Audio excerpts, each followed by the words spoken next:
माझ्यासमोर आता उमेदवार कुणीही असू दे, बारामतीच्या प्रश्नांवर कुणाशी चर्चा करायला तयार आहे असं आव्हान देत सुप्रिया सुळेंनी लोकसभेसाठी एल्गार पुकारलाय।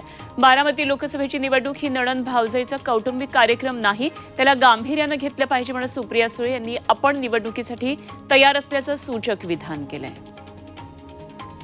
मुंबईतील लोकसभा जागेवरून महाविकास आघाडीत तणाव निर्माण झाल्याची माहिती सूत्रांनी दिली आहे। उत्तर पश्चिम, दक्षिण मध्य आणि उत्तर मध्य मुंबईच्या जागांसाठी काँग्रेस आग्रही आहे, मात्र ठाकरे गट यातल्या कोणत्याही दोनच जागा देण्यास तयार आहे, त्यामुळे तिढा निर्माण झालाय। खासदार गजानन कीर्तीकर यांच्या उत्तर पश्चिम मतदारसंघातून लढण्यासाठी संजय निरुपम आग्रही आहेत, त्यामुळे काँग्रेस आणि ठाकरे गटात मतभेद सुरू आहेत।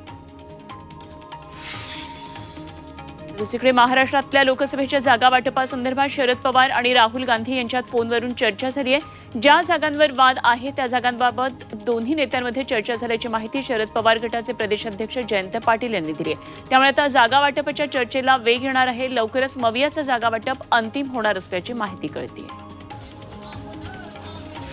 भाजपनं मुख्यमंत्रीपदासाठी दिलेला शब्द पाळला नाही, अमित शहांनी दिलेलं वचन पाळलं नाही आणि म्हणून काँग्रेस राष्ट्रवादीसोबत गेल्याचा पुनरुच्चार उद्धव ठाकरेंनी बुलढाण्यात केला।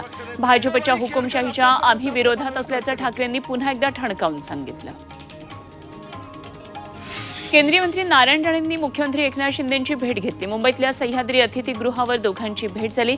शिंदे गटाचे मंत्री उदय सामंत यांनी या लोकसभा मतदारसंघावर शिंदे गटाचाच दावा सांगितलाय, तर दुसरीकडे नारायण राणेंनीही या मतदारसंघावर भाजपचा दावा सांगितलाय। तेव्हा रत्नागिरी सिंधुदुर्ग लोकसभा मतदारसंघावरून दोघांमध्ये चर्चा झाल्याचं बोललं जात आहे। बीड लोकसभा मतदारसंघावरून पंकजा मुंडेंनी मोठं विधान केलं। बीड लोकसभेचा निर्णय भाजप पक्षश्रेष्ठी घेतील असं वक्तव्य पंकजा मुंडेंनी केलंय।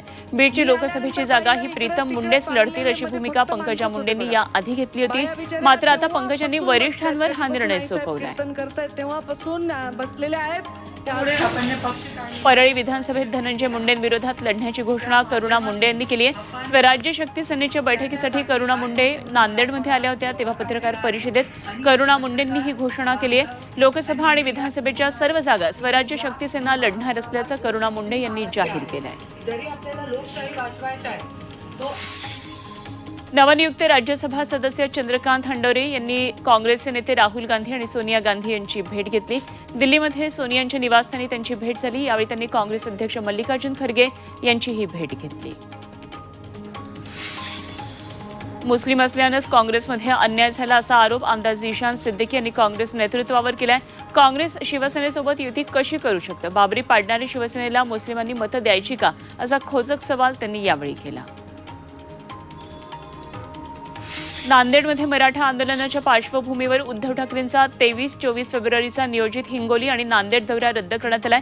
येत्या 24 तारखेपासून राज्यभर आंदोलनाचा इशारा जरांगेंनी दिलाय आणि त्यांच्या भावनेचा आदर म्हणून हा दौरा पुढे ढकलण्यात आलाय। हे आंदोलन संपल्यावर दौरा निश्चित केला जाणार अशी माहिती संपर्क प्रमुखांनी दिली आहे।